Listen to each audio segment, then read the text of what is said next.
এই মন যেদিন রবের রহমতের ঘর হয়ে যাবে সেই দিন থেকে আপনার চোখ ভালো দেখা শুরু করবে। সুবহানাল্লাহ। আপনার মন যেদিন রবের রহমতের ছায়াঘর হয়ে যাবে, এই জবান হাসিন কৌল বলা শুরু করবে, মানুষের উপকার করা শুরু করবে। হাত তখন আপনার খারাপ কাজের দিকে এগোবে না, মন চাইলেও পারবে না, কারণ মনের রাজত্ব তার, শয়তানের রাজত্ব নাই, রহমানের রাজত্ব চলে এসেছে। বলেন না সুবহান। সেজন্য আল্লাহ কোরআনের মধ্যে বলেছেন, আসসালাতু তানহা আনিল ফাহশায়ে ওয়াল মুনকার। ও আমার বান্দারা, যেই সমস্ত কর্মকাণ্ড তোদেরকে জাহান্নামে নিয়ে যায়, শয়তানে তোদেরকে করায়, নামাজের সাথে বন্ধুত্ব কর, নামাজকে ভিতরে নে। এই নামাজ যখন তোর ভিতরে যাবে, তোর ভিতরের অশ্লীলতা খারাপ সব বের করে দিবে।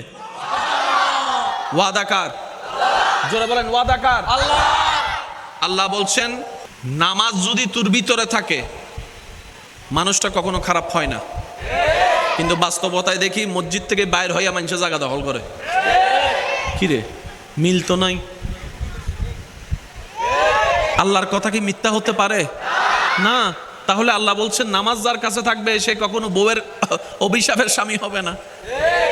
কিন্তু বউ কল আছে 24 ঘন্টা শুধু জামাইয়ের অভিশাপ দিতে।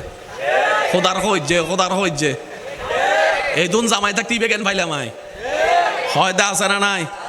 আর মা বা বিবি কি চাই বিয়ে দিল দে, হয় না? না হয়। যে স্বামী বউয়ের কাছে ভালো হতে পারে না, সে আল্লাহর কাছে কি ভালো হবে? কথা বলেন না রে ভাই। যে বউ এখনো স্বামীর চোখে ভালো হতে পারে না, সে রবের কাছে কিভাবে ভালো হবে? তাই তো নবী বলেছেন, হাসরের ময়দানে যে স্বামীর পক্ষে বউ রায় দিবে, আল্লাহ আমি আমার স্বামীর উপর খুশি আছি, আল্লাহ ওই স্বামীর গুনাহ মাফ করে জান্নাতের ব্যবস্থা করে দিবে। তার মানে স্বামী পার হওয়ার জন্য বউয়ের সিগনেচারের দরকার আছে না নাই? আবার বউ পার হওয়ার জন্য স্বামীর সিগনেচারের দরকার আছে না নাই? তাহলে একজন আরেকজনের ঠেকার সুযোগ আছে না নাই? সেজন্য আমি সবাইকে বলি, স্বামী স্ত্রী এক ঘরের নিচে থাকলে, ছাদের নিচে থাকলে অনেক কিছু হয়, তারপর একটু বন্ধুত্ব সম্পর্ক বজায় রাখেন, কারণ হাসরের ময়দানে একজন আরেকজনকে ছাড়া পার পাওয়ার সুযোগ। আর মাঝে মধ্যে মনে হয় আর বাঙালি জামাইবো হাসরের ময়দানে যাইরে সহ্য করিব দে, ফেরাস্তা কল সামনে এন্ডল করিব দে, তুই আর এই গজ্জিলি দি মনন নাই তোর, তুল আসে না, হওয়া বাজে আসে না। সেজন্য আমাদের ইসলামের দরকার। আমার কথা কি কেউ কষ্ট নিচ্ছেন আপনারা? আমি এত কিছু বুঝি না, আমি বুঝি যে আমি কেমনে নিজে বাঁচবো, আমি সেই রাস্তা করতে চাই। আপনার পেটের হিসাব আপনি করেন, আমার পেটের হিসাব আমি করি। আপনার ঘর আপনি বাঁচান, আমার ঘর আমি বাঁচাই। সবাই যখন নিজ দায়িত্ব নিজে নেওয়া শুরু করবে, এটা সোনার বাংলাদেশ হতে আর বেশি দেরি লাগবে না। কথা বলেন ঠিক কিনা? এবার রব্বুল আলামিন বলছে, বান্দারে তুমি শয়তানকে তোমার অন্তর থেকে বের করে দাও। কোন শয়তান? কুল আউযু বিরাব্বিন নাস, মালিকিন নাস, ইলাহিন নাস, মিন শাররিল ওয়াসওয়াসিল খান্নাস। এই শয়তানের ধোঁকা থেকে বাঁচো। আল্লাহ শয়তান কেমনে ধোঁকা দেয়? রব বলে যে শয়তান কিছু ভিতরে ভিতরে ধোঁকা দেয়, আবার কিছু তোমার পরিচিত মানুষকে বশ করে ধোঁকা দেয়। এই দুই ধোঁকা থেকে যদি বাঁচিয়ে ফেলতে পারো, তুমি শয়তানের ধোঁকা থেকে বেঁচে যাবে। আমি বলছি, আপনারা মিললে নিবেন, না মিললেন আমার দরকার নাই। দুই ভাইয়ের ঝগড়া হয়েছে, ঝগড়া শেষ করে দোনোজনের মাজাজ গরম। একজনে গিয়ে চাঁদ দোকানে বসছে, আরেকজনে গিয়ে ফুকুর বারে বসছে। তো কিছু আশেপাশের মানুষ থাকে, যাইয়া কি হয়েছে বদ্দা, কি হই দে তোমার মেজাজ গরম কা হতে দেখুস নি আসোড়া ভাই আল্লাহ বেয়াদফি করছি দে, ই তো সুন্দর তোলা মারে তোমার জায়গা তাই তাইলে ইতের এত কোনো জেয়ালর ভাত খাবাইতাম।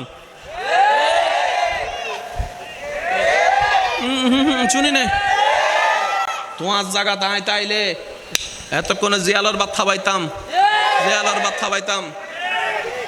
হঠাৎ তো ঠিক ইতার হঠাৎ ধরি দিই মামলা। দুই ভাইয়ে মামলা করতে করতে হালাদারি সাদা গিয়ে বুড়োয়ের খবর গিয়ে মামলার রায় নয়, ইতে কুটিপতিও বইতে কি যায় ফেস লাগাই দিয়ে। বুঝাইতে পারছি কথা? শয়তান দুইভাবে হামলা করে। একটা হচ্ছে আপনার মনের ভিতর থেকে, যেটা আপনি রাগ আসলে বুঝতে পারবেন। রাগ যখন আসে তখন দেখবেন যে ওকে মার, এমনভাবে মার, এটা করব, কাইটা ফেলবো, সুইটা ফেলবো, এগুলো শয়তানের কথা। আর দ্বিতীয় নম্বর হচ্ছে আপনার আশেপাশের পরিচিত মানুষকে বশ করে, ওর কথা দিয়ে আপনাকে সে বশ করবে, অন্তত যেন আপনি তার কথা রাখার জন্য হলো শয়তানের কথা রাখেন।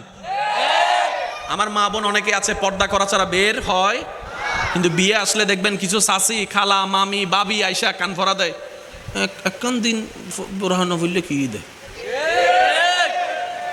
মিলেন না। ইতারা হয়তো আর কি হইতে যে মারা কি বাবি শাসি হই না কিছু একদিন বোরহান ওভরিলে কি কিছু হইব না বিয়ে কি বছরে প্রত্যেক দিন আইন না জীবনত বেগুনে মিলে ফাল্লার সাহায্য দেন না ইবে হন বাবি না শয়তান এবার বাবির যাই যদি অভাবী তুই কি আনলো জাহান নামাজ যাবে না অত টাকা ভরছি না তাহারে জাহান নামার রাস্তা বেকিলে দেখাইতে লাগবে দে হদ দে ও আয় হন্য বাড়ি হতুন কি হই হন্য বাড়ি আসলে শয়তানে কেন গজ্য হত্যারও নি শয়তানে আর বইনুরে মনে মনে বোধ গুতাই বরহানো করিস ফর্দানো করিস আর ভাই আর বইনে ইমানি শক্তি দিয়ে হয়ে দেয় দুনিয়া উল্টি জব তোর হত ইন্টান্ন আল্লাহর হত ইন্নম দে আল্লাহর হত ইন্নম দে আল্লাহ শয়তানে যাতে ল্যাংঘন পাবে মানি ন পারে বাবির দি হওয়াই হারান ইতে জানে বাবির হতা রায় বেল লইল ইয়া কি বুঝুত ফাজ্জুন না কিছু কিছু বন্ধু আছে ওটা নামাজের টাইম এইজু আছে ও বুদেরি ফরিবি দেরি হন্ডে এগুলো টাইম ইবা হন ও আছে শয়তান নুসিনের ইবা হন বাফে হইলে ইব ইবের উদ্দি বর গজ্জি হনে জোরা হন ইবের উদ্দি বর গজ্জি হনে তুই ইন্টারত ফরজ কলেজত ফরজ ভার্সিটিত ফরজ তোর হন বয়ফ্রেন্ড নাই তোর হন গার্লফ্রেন্ড নাই কেন জোরা হদ ইবা হন শয়তান শয়তান দুইভাবে হামলা করে মনে থাকবে ইনশাল্লাহ একটা হচ্ছে আপনার ভিতরে ভিতরে হামলা করবে আর একটা হচ্ছে আপনার পরিচিত মানুষকে দিয়ে হামলা করবে যখনই সে হামলায় শিকার হবেন আপনি সাথে সাথে বলবেন আউযু বিল্লাহি মিনাশ শাইতানির রাজিম আউযু বিল্লাহি মিনাশ শাইতানির রাজিম ইয়া রব শয়তানের সেই প্ররোচনার মধ্যে আমি পড়তে আমার ইচ্ছা নাই কিন্তু শয়তানের কৌশল বুঝার মতো জ্ঞানও আমার নাই তার সাথে যুদ্ধ করার শক্তিও আমার কাছে নাই তাই আমি অযোগ্য দুর্বল তোমার কাছে সাহায্যের হাত পেতে দিলাম তোমার কাছে সাহায্যের হাত পেতেছিলাম সুবহানাল্লাহ আমি আল্লাহ দুর্বল তোমার থেকে একটু সাহায্য চাচ্ছি আউযু বিল্লাহি মিনাশ শাইতানির রাজিম রব্বুল আলামিন বলবে বান্দা তুই শুধু শয়তানের যখন দুকা আসবে তখন তুই শুধু আমাকে একবার ডাকিস তুই যখনই বলবি আল্লাহ তোমার কাছে সাহায্য চাই তখন আমি রব তোকে ফেরেশতার মাধ্যমে সাহায্যের ব্যবস্থা করে দিব সুবহান